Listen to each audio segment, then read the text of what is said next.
réunis en ce jour pour présenter nos vœux les meilleurs à toute notre cher président, notre père, notre aîné. Nous sommes également ici pour témoigner mutuellement les plus belles marques d'affection et de fraternité au fin d'une fructueuse année 2025.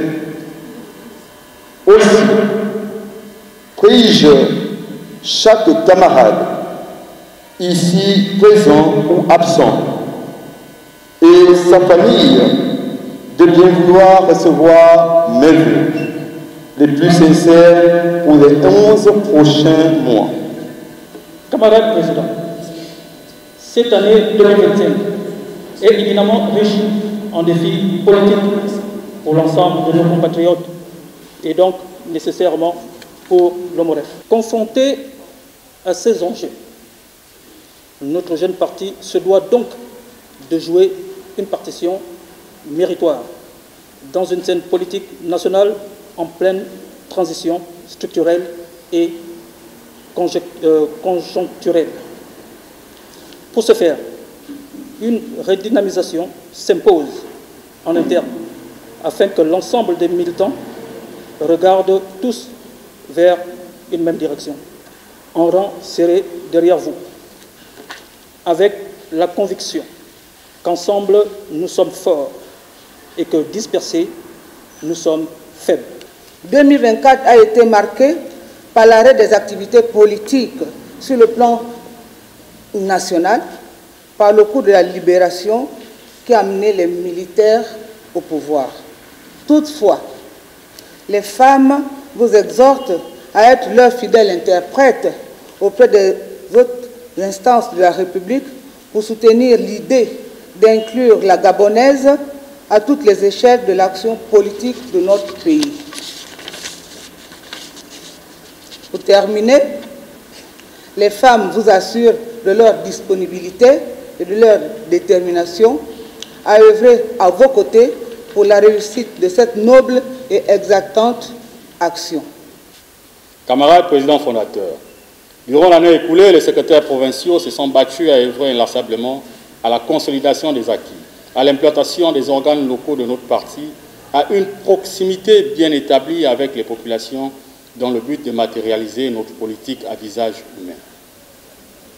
Nous avons également entretenu de parfaites communications avec nos structures de base par le biais des rencontres que nous avons chacun initiées dans sa province respective.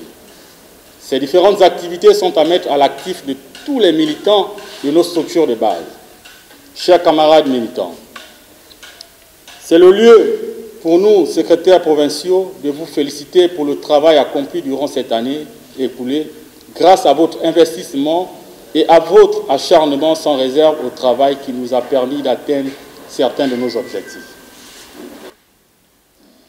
Faire partie de cette grande famille de moréfistes est pour nous un plaisir et un enseignement, car la politique fait partie de l'école de la vie. Nous avons été témoins d'un grand changement dans notre pays, le Gabon. Cette restructuration a amené à réconcilier certaines valeurs. Monsieur le Président, par la responsabilité qui est la nôtre dans le bureau communal, nous avons le devoir et le soin de sensibiliser le citoyen dans ce nouvel élan. Afin que l'événement qui s'est produit le 30 août de l'année 2023 garde sa raison et prospère dans le respect des valeurs, des lois et éthiques de notre pays. Monsieur le Président, dans ce nouvel essor vers la félicité, nous gardons la conviction que notre parti, le MOREF, où vous êtes le fondateur, a des bases bien enracinées et ses couleurs sont aussi visibles que les couleurs de notre démocratie. Nous valorisons le dynamisme de nos jeunes, car nous avons tous un seul objectif, le meilleur pour notre belle patrie. Bonne et heureuse année 2025. Nous avons la grâce de recevoir de vous, avec émotion, vos aimables vœux que nous savons sincères.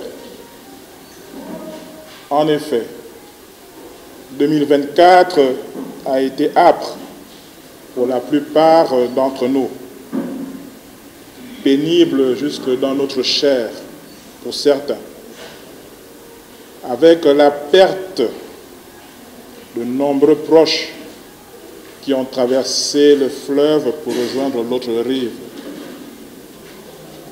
Certaines épreuves sont encore vivaces dans nos mémoires. Sur le plan professionnel, familial et communautaire. C'est aussi l'occasion pour nous, Madame Tapoyo et moi, de vous remercier pour vos nombreuses prières qui nous ont accompagnés durant la période marquée par mon AVC et mon infarctus. Dieu a daigné, heureusement pour nous, mettre sa main sur nous. En retour, et unis à nos familles, nous formulons pour vous et vos proches une sainte et glorieuse année 2025. Que cette année soit pour chacune et chacun l'occasion de vivre intensément les grâces que l'Éternel a prévues pour vous et qu'en retour, vous lui témoignez votre infinie gratitude. Car 2025 sera une année d'épreuve, peut-être plus délicate que 2024. C'est pourquoi nous vous encourageons à ne pas succomber à la tentation du désespoir et de l'abandon. Affermissez votre foi en l'Éternel, Dieu de miséricorde, et implorez avec profonde humilité que l'Esprit Saint jardine vos pensées et sanctifie vos actes. Camarade secrétaire général, le secrétariat général est la cheville ouvrière d'une organisation morale. Au-delà de la coordination des activités et de la gestion de la vie du parti, les secrétaires généraux et nationaux sont les concepteurs des politiques à mettre en œuvre, aussi bien pour le parti que pour la gouvernance éventuelle à laquelle nous serions associés tôt ou tard. Cela vous commande d'être en mode apprentissage permanent, en mode encadrement permanent, en mode contrôle permanent. Camarades directeurs de cabinet, effectivement, 2025 est éminemment riche en défis politiques, particulièrement pour le MOREF et ses militants. Et nous sommes d'accord avec vous qu'il nous faudra jouer une partition méritoire. Mais avec quels instruments de musique? Avec quels musiciens et artistes? Bref, avec quel talent? Vous proposez une redynamisation vigoureuse en interne, c'est bien. Mais cela passe d'abord par accepter le changement de mentalité que nous prônons. Camarade secrétaire général adjoint chargé des femmes, très chère mère, inclure la Gabonaise à tous les niveaux de l'action politique, vous le savez, a toujours été mon combat. Car j'ai eu la grâce d'avoir pour marraine politique Madame Delphine Yayette, ancienne députée, premier vice-présidente de l'Assemblée nationale, ancienne maire adjointe de Libreville. La femme ne doit pas être perçue comme un accessoire servant pour la conquête et la préservation du pouvoir masculin. La femme est un être doué d'intelligence, d'amour et de sensibilité tout autant que l'homme, et parfois davantage, car elle sait être non seulement efficace, mais surtout fidèle et disponible dans ses engagements politiques. Camarade secrétaire général adjoint chargé des jeunes, oui, le développement et l'insertion des jeunes dans la vie économique et politique doit demeurer notre préoccupation. J'en veux pour preuve 70% des moréfistes à moins de 40 ans. Et pour le peu que j'ai eu à remarquer, ils sont animés d'une énergie de bâtisseurs. Mais cela ne suffit pas. Les jeunes doivent aller encore plus loin afin de réaliser leurs rêves. Et cela passe par le saisissement de toutes les honnêtes opportunités qui se présentent à eux. Camarade secrétaire provincial de l'Estuaire, effectivement, et nous l'avons évoqué lors de notre discours inaugural à Médankogé, le 8 juillet 2022, le MOREF a été créé pour contribuer à la réparation de notre pays. À cette époque, nous avons été traités de tous les noms d'oiseaux. Mais heureusement, le 30 août 2023 est arrivé pour nous conforter dans notre posture. J'ai l'avantage dans ma position de tout voir et de pouvoir tout savoir. Quelles que soient les provinces, je suis en contact permanent avec chacun des provinciaux et parfois communaux. Quant à votre questionnement sur l'élection présidentielle à venir, je vous suggère d'attendre en agissant. Pour le moment, il n'y a aucun candidat officiel, sauf si vous-même êtes intéressé. Le moment venu, et cela sera, nous nous retrouverons pour la conduite à tenir. La présidentielle se fera avec le MOREF d'une manière ou d'une autre. Mais pour l'heure, évitons le conabellisme. Camarades secrétaires communaux de Libreville, vous comme nous avons été témoins des changements qui s'opèrent dans notre cher et beau pays, le Gabon. Vous comme nous, prions pour que le 30 août 2023 garde sa raison et prospère dans le respect des valeurs, des lois éthiques de notre pays.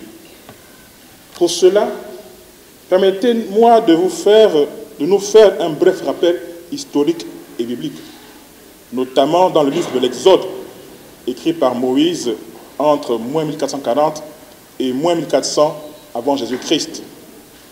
Avec l'aide de Dieu, Moïse et Aaron ont fait sortir le peuple d'Israël, qui était captif et opprimé en Égypte. Moïse a obéi à Dieu, et le passage le plus édifiant a été la traversée de la mer Rouge, qui s'est ouverte pour céder le passage au peuple d'Israël. Mais ce qu'il faut savoir, c'est que la durée prévue pour le voyage d'Égypte à Canaan était de 10 jours. Malheureusement, à cause de leur multiple désobéissance à Dieu durant leur périple, ce voyage a duré 40 ans. Et le comble, Moïse n'a pas été retenu par Dieu pour entrer en terre promise. Il n'a fait que l'apercevoir. Et c'est Josué qui a conduit le peuple en Canaan. Dieu nous aide à sortir de nos oppressions. Mais le voyage vers la terre promise durera en fonction de notre capacité à lui obéir. Nous devons faire confiance au Seigneur qui peut nous délivrer de tout. Il ne laisse pas le péché éternellement impuni. Par conséquent, nous pouvons lui faire confiance pour sa rétribution et sa justice. Quand Dieu nous tire d'une situation difficile, on ne devrait pas chercher à y retourner. Quand Dieu nous demande quelque chose, il s'attend à ce que nous obéissions, mais en même temps, il nous donne sa grâce et sa miséricorde, parce qu'il sait que par nous-mêmes, nous ne pourrons pas lui obéir pertinemment.